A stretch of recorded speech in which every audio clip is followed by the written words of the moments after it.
नमस्कार। आप सुन रहे हैं ये पुस्तक बकॉडियो पर।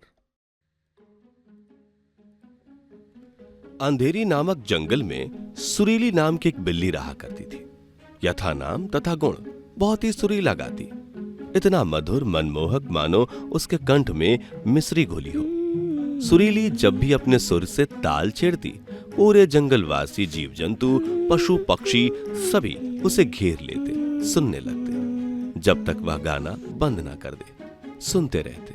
सुरीली की ख्याति इतनी बढ़ी कि जंगल का राजा गोगा भेड़िया भी उसे अपनी सभा में बुलाकर सम्मानित करता। सुरीली इस कदर आत्ममुग्ध हुई कि उसका अहंकार धीरे धीरे 7वें आसमान पे पहुंच गया।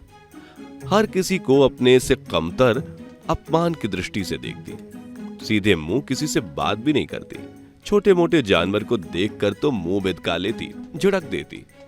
सभी जंगली जानवर पशु पक्षी उसके इस प्रकार अकड़ू घमंडी रवैये के कारण उसे गाते हुए सुनना तो दूर, देखते ही दूर से कतराने लगे। इक्का दुक्का जो उसके चमचे थे, लोमड़ी सियार भालू जो उसकी झूठी प्रशंसा करते, वही बस उसे सुनने जाते। सुरीली जानवरों द्वारा उसके इस प्रकार तिरस्कार अनादर से बहुत ज्यादा आहत और गुस्सा थी। उसने उन सभी को सबक सिखाने का मन बनाया। एक दिन गोगा के पास पहुंची और बढ़ा चढ़ाकर सभी जानवरों की शिकायत करती है। महाराज, सभी जानवर आपसे चिढ़ते हैं, इसीलिए मेरा गीत सुनने नहीं आते। गोंगा गर्जना करते हुए, ये तो विचित्र बात है, चिढ़ते मुझसे हैं, सुनने तुम्हें नहीं आते। सुरीली इटलाते हुए हुनहुनाने लगती है। अरे बोल भी, शर्मा क्यों रही है? आप मुझे पसंद करते हैं, इसीलिए। गोंगा ने भीरू नाम के लोमड़ी को आवाज लगाई। भीरू अपना दुम हिलाते हुए, आदेश करे महामहिम।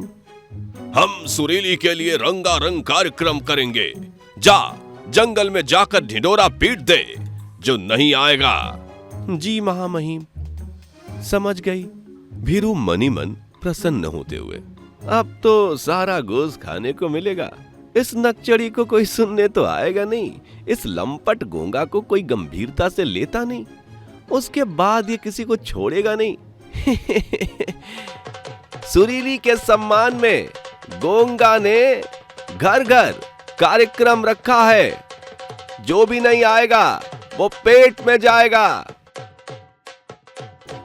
गोंगा से पहले ही सारे जानवर भयाक्रांत रहते थे। मजबूरी में वे समय से पूर्व ही गोंगा के गुफा के पास एकत्रित हो गए।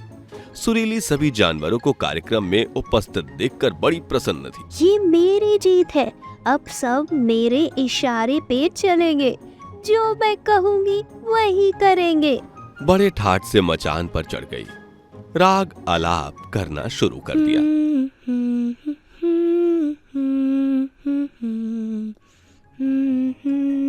सभी जानवर मूर्तिवत चुपचाप बैठे रहे, कोई भी किसी भी प्रकार की प्रतिक्रिया नहीं दे रहा था। सुरीली को यह देखकर गुस्सा आ गया।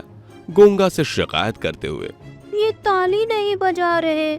गोंगा सभी जानवरों की ओर गुर्राते हुए, ताली बजाओ नहीं तो हाथ तोड़कर कटोरा पकड़ा दूंगा। सभी जानवर डरते हुए ताली बजाने लगते हैं और बजाते ही जा रहे थे। सुरीली, बस भी करो, ऐसे ताली नहीं बजाना। कब कैसे ताली बजानी है ये भी तुम्हें सीखना चाहिए, नहीं तो मेरा गुस्सा जानते हो ना। सभी जानवर इस बार सुरीली पर बुरी तरह से चिढ़ गए। सुरीली राग आलापे जा रही थी, जानवरों ने अपने कान बंद कर लिए। सुरीली गोंगा पर चिल्लाते हुए, गोंगा ये क्या है, ये मुझे सुन क्यों नहीं रहे, ये मेरा अपमान है। गोंगा सुरीली को समझाते हुए कहता है, ये सुन नहीं रहे तो इसमें मेरा क्या कसूर। सुरीली इस बार गोंगा को और बुरी तरह से झड़कते हुए, मूर्ख, तुम्हें संगीत का कुछ पता है? इतना सुनते ही गोंगा गुस्से में आग बबूला हो जाता है। रुक, तुझे अभी अपना संगीत सिखाता हूँ। सुरीली की बाहर लटकती जुबान को अपने दांत से फंसाकर खींचकर कतर लेता है। भीरू सभी जानवरों की ओर देखते हुए, ताली बजाओ, महामहिम ने सुरीली की पप्पी ले ली। सभी जानवर इस बार पहले से कहीं ज्यादा उत्साह से ताली बजाने लगते हैं। सुरीली बिलबिलाते हुए हकलाने लगती है। महामहिम, ये आपको चुटिया कह रही है। गूंगा इस बार मुंह फाड़ते हुए जैसे ही सुरीली की ओर बढ़ा, सुरीली ने आओ देखा न था, वहां से दुम दबाकर भाग गई। सभी जानवर राहत की सांस लेते हुए अपने अपने घर लौटे। चलो, इस झंझट से छुटकारा तो मिला। भावार्थ: मति जब मारी जाती है, अहंकार कार्य पे भारी पड़ जाता है। व्यक्ति स्वयं ही स्वयं का शत्रु बन जाता है। इसलिए व्यक्ति को हमेशा आदर और सम्मान प्राप्त होने पर कृतज्ञ होना चाहिए, ना कि अहंकारी।